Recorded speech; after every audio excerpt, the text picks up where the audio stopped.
Bon, il est 14h30, je me suis réveillée à 5h30 ce matin avec bien évidemment pas assez de sommeil comme d'habitude. Du coup, je suis éclatée, je ressemble à rien, je suis en pyjama, j'ai pas du tout préparé la vidéo, je sais pas ce que ça va donner, mais hé, au moins j'ai les cheveux propres. Mon kiki, Morgane, Isabelle. Isabelle, souviens-toi bien de notre dernier tirage. Cette vidéo, elle est pour vous. Aujourd'hui, on va parler un peu de mysticisme, de spiritualité, de sorcellerie. On va parler d'oracle. Un oracle, qu'est-ce que c'est? Un oracle, c'est un genre de jeu de cartes, en fait, qu'on va poser devant soi. Et on va réfléchir, se poser des questions, s'interroger, faire un peu une sorte d'introspection sur soi-même, poser une question.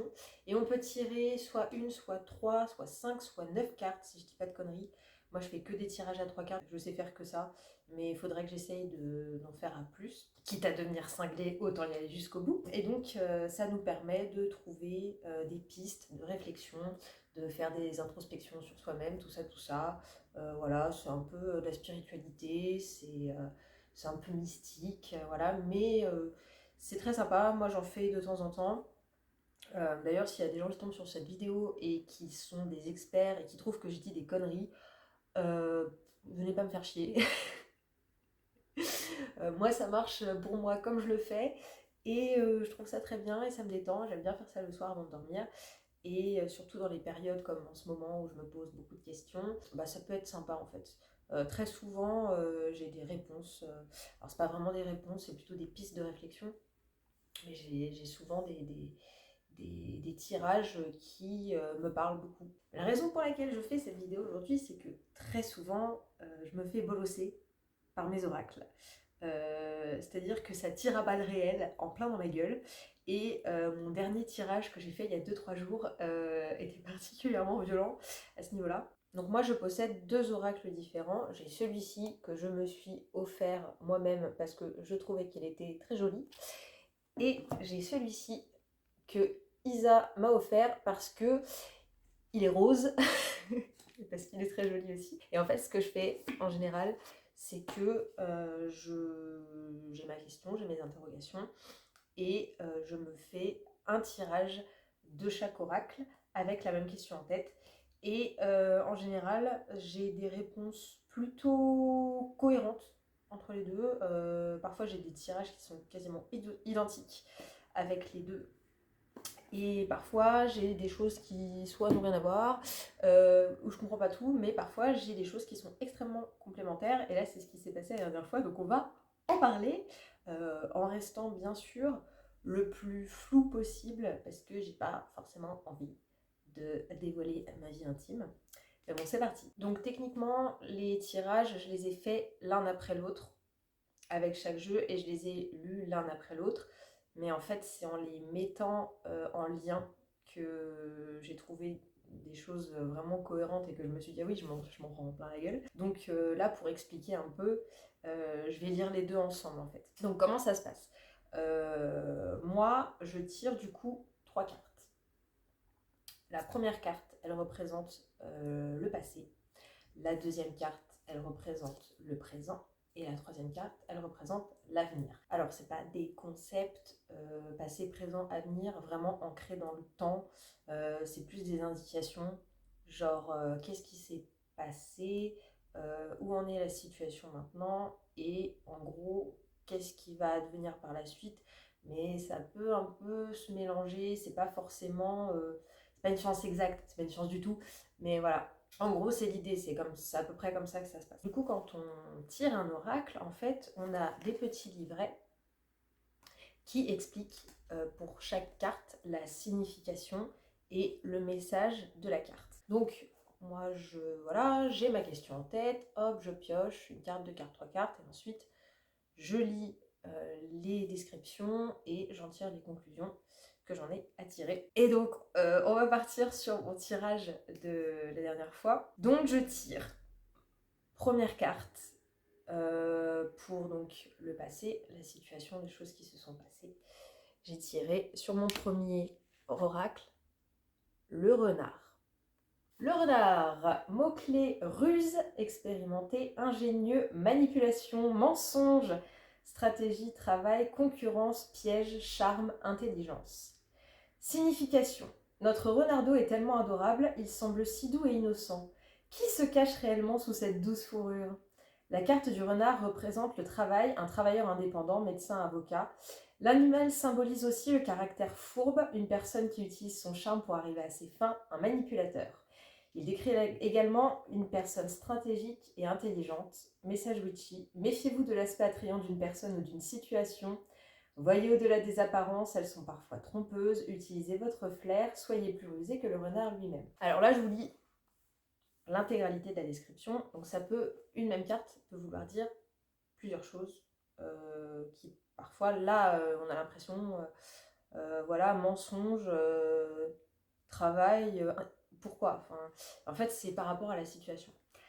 Là, dans la situation dans laquelle je me suis trouvée, on peut dire qu'effectivement, je me suis fait un peu avoir. J'aurais dû me méfier. J'aurais dû me méfier. Et voilà, tout simplement. Donc déjà, là, je me suis pris un premier point dans la gueule. Donc oui, bah oui, meuf, en fait, tu aurais dû te méfier. Voilà, effectivement, tu t'es fait un peu avoir, tu t'es fait un peu tromper.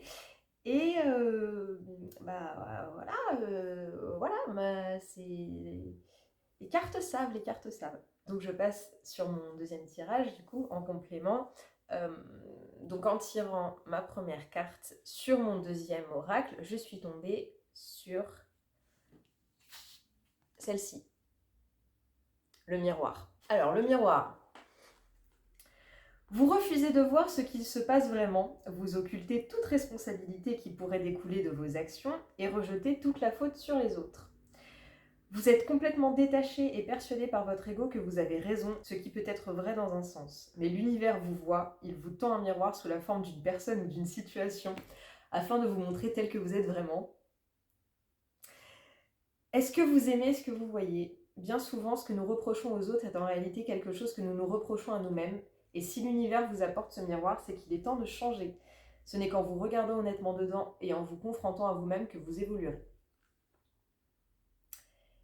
Et oui, en fait, c'est exactement ce qui s'est passé. Vis-à-vis de la première situation avec mon renard, je me suis retrouvée en fait à me poser des questions sur moi-même et à me dire mais où est-ce que j'ai merdé moi? Je me suis retrouvée effectivement à me regarder bien en face dans la glace et effectivement, en fait, j'ai pas aimé ce que j'ai vu.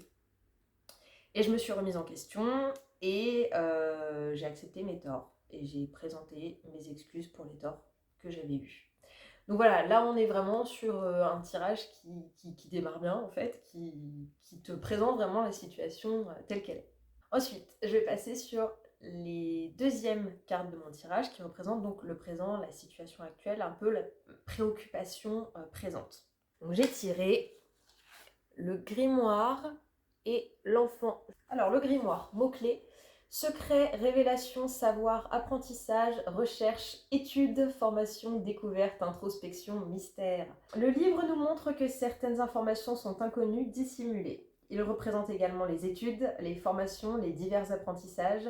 Concernant un projet, il vous conseille d'approfondir les démarches, de peaufiner vos idées.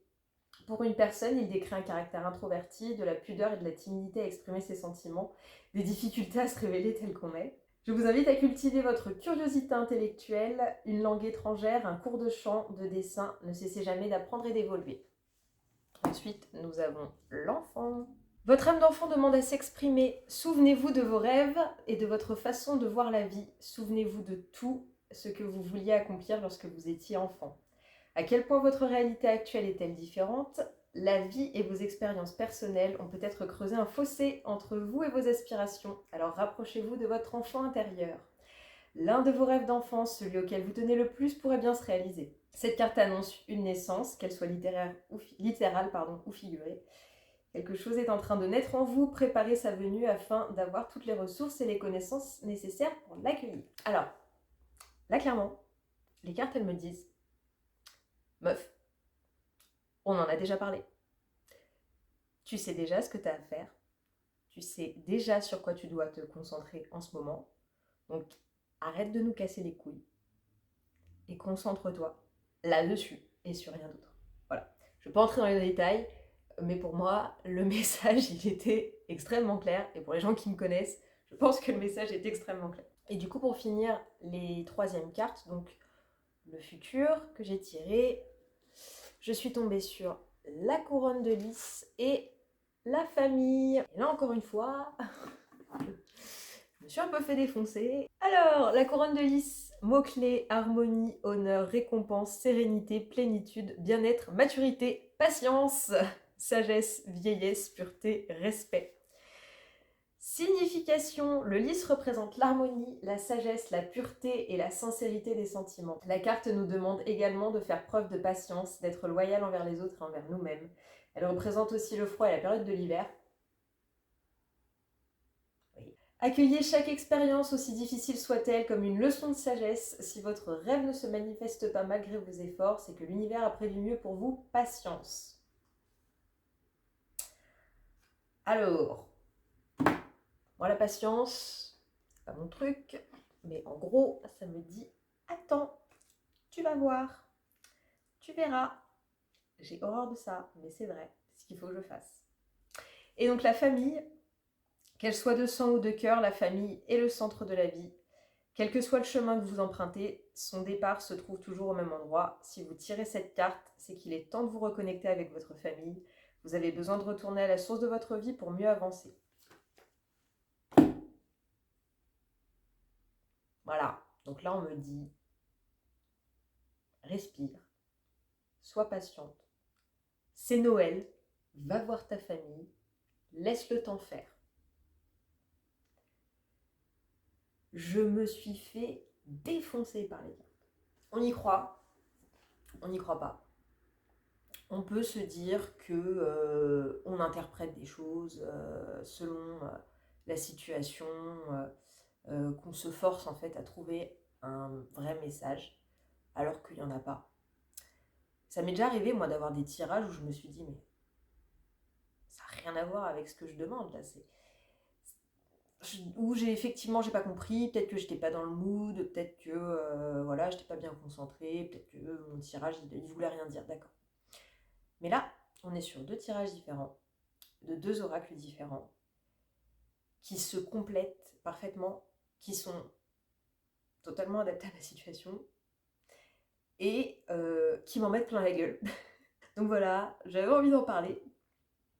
J'avais envie d'en parler parce que j'ai des amis qui aiment bien les oracles aussi, avec qui on en fait parfois entre nous et tout. Et du coup, voilà, c'est surtout pour eux que je fais cette vidéo. D'ailleurs, j'espère que vous allez la regarder. Isa, je sais que tu vas la regarder parce que tu regardes toutes mes vidéos, t'es la seule. Mais voilà, Kiki, Morgane, si vous passez par là, coucou, bisous, je vous aime. Et voilà, à dans 8 ans probablement pour une prochaine vidéo, je ne sais pas. Bisous.